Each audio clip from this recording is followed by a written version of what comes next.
তো নমস্কার বন্ধুরা, প্রাথমিক দুর্নীতি মামলায় অভিযুক্ত শান্তনু বাবু কেন্দ্রীয় টিম তাকে গ্রেফতার করেছিল 10 মার্চ 2003।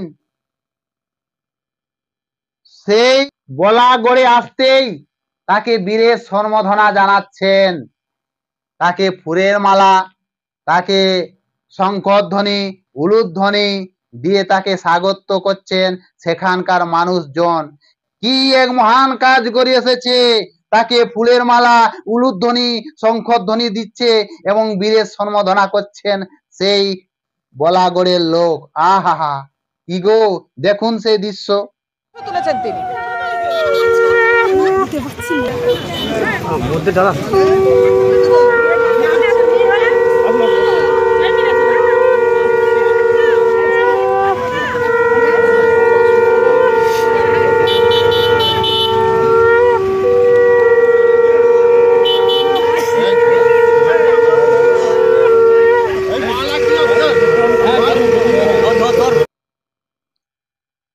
দেখুন, প্রাথমিক দুর্নীতি মামলায় পার্থবাবু, তার জামাই বাবু আর এই কালীঘাটের কাকু, আরো সেদিন নাম দিয়েছিল সিবিআইরা,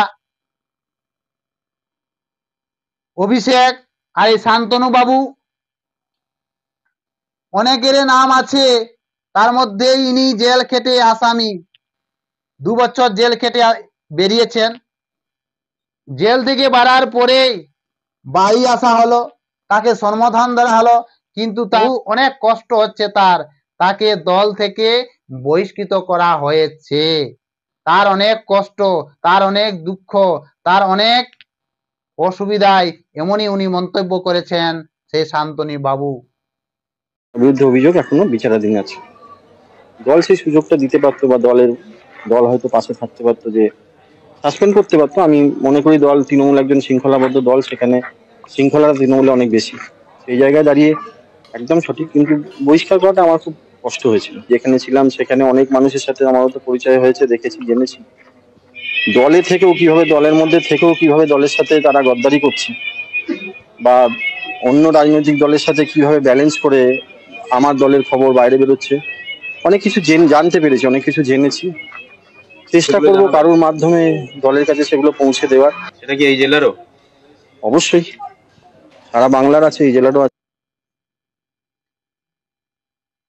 দেখো, দলের ব্যাপার, কি করবে কি নাই সেটা দলের ব্যাপার।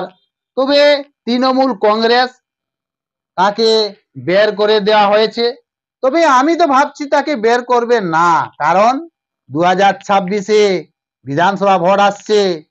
কি করে রিডিং ভোট দেওয়া হবে, কি করে ছাপ্পা ভোট দেওয়া হবে, সেদিকে কিন্তু তৃণমূল কংগ্রেসের লক্ষ্য আছে। তাকে এই মিডিয়ার মাধ্যমে বহিষ্কার করেছে, কিন্তু আমি তো ভাবছি তাকে বের করবে না, কারণ ওই যে রিডিং ভোট, ছাপ্পা ভোট কারা করবে? এই সকল চচান্ডার নিয়েই তো ভোট করানো হয়। তো আমি ভাবছি বের হবে না, তাকে মিডিয়ার মাধ্যমে হয়তো বের করা হয়েছে, কারণ প্রাথমিক দুর্নীতি মামলায় জড়িত আছে, জেল বের হয়েছে, কেস চলতে থাকবে যতক্ষণ না প্রাথমিক দুর্নীতি মামলা ডিক্লিয়ার হয়, ততক্ষণ কেস চলতে থাকবে। তার জন্যই মনে হয় তাকে তৃণমূল কংগ্রেস পার্টি থেকে বের করে দিয়েছে।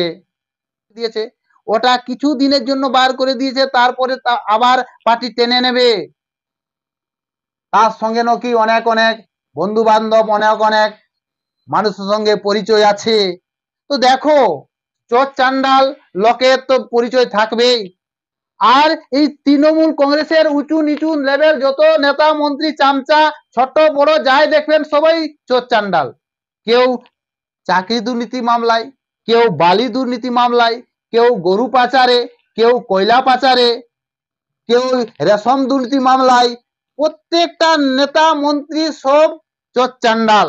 অর্থাৎ এই তৃণমূল কংগ্রেস পার্টিটাই চোরের দল। আপনি টিভি, পেপার, সোশ্যাল মিডিয়াতে দেখুন ইয়াদের কীর্তিকলাপ। কেউ অনেকগুলা তো জেলেই আছে, জেলেই আছে।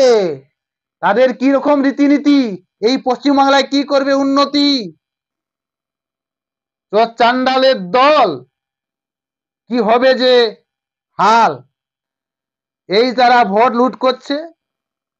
2026-এ আসছে ভোট, চোর চান্ডালের দলকে কি করে দূরে সরানো যাবে, কি করে ব্যান করানো যাবে এই সরকারকে, সেটা সবাই চিন্তা ভাবনা করো। আর নতুন নতুন খবর সংবাদ পাওয়ার জন্য আমাদের এই চ্যানেলকে সাবস্ক্রাইব করে পাশে থাকবেন। নমস্কার।